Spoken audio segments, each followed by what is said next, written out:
Tell me and I forget. Teach me and I may remember. Involve me and I will learn. What makes a room a classroom? Whiteboards, desks, textbooks? For the first time ever, we welcome you to take a peek into an open house class. At Open House, we have been developing tools to help teachers and students create the best conditions for learning in the 21st century. We are proud to introduce the Openhouse Quiz. By turning phones into tools for collaboration, not isolation, the quiz enables students to learn in a class environment that is warm, supportive, and non-judgmental. It encourages students to take ownership of their learning and help others learn along with them.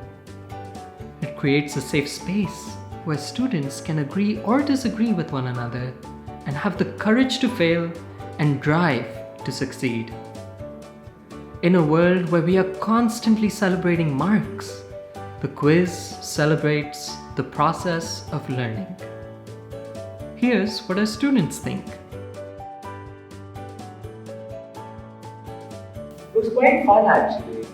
Like Anya and me were together, so that whatever I didn't know, Anya helped me. Whatever Anya didn't know, I helped. So like it's teamwork. Really helpful to understand the concept. I didn't know it could, but we were spoken before. Group discussion, we can write our answers, we can clarify our doubts much easier. Through the quiz, we actually tried to convince him that my answer was correct, and he convinced me that his was correct. When I did my first quiz in Open House, I was like quite conservative. I didn't want to say my answers loud. Learn as a group, we grow as a group. After I did 2-3 quizzes with ma'am while you guys conducted it, so I felt a bit confident that even if I say out the answer which is wrong, no one would laugh at me or no one would judge me. I'm not good enough. She is. So there are ways that I don't get answers, and I go to her. In the quiz, we learn from it like, okay, ठीक है, चलता है, हो गया. It makes you very confident, you know it, and then you're able to help someone else. We strive to improve the next time. We don't get disappointed in a small failure, and that's how we learn.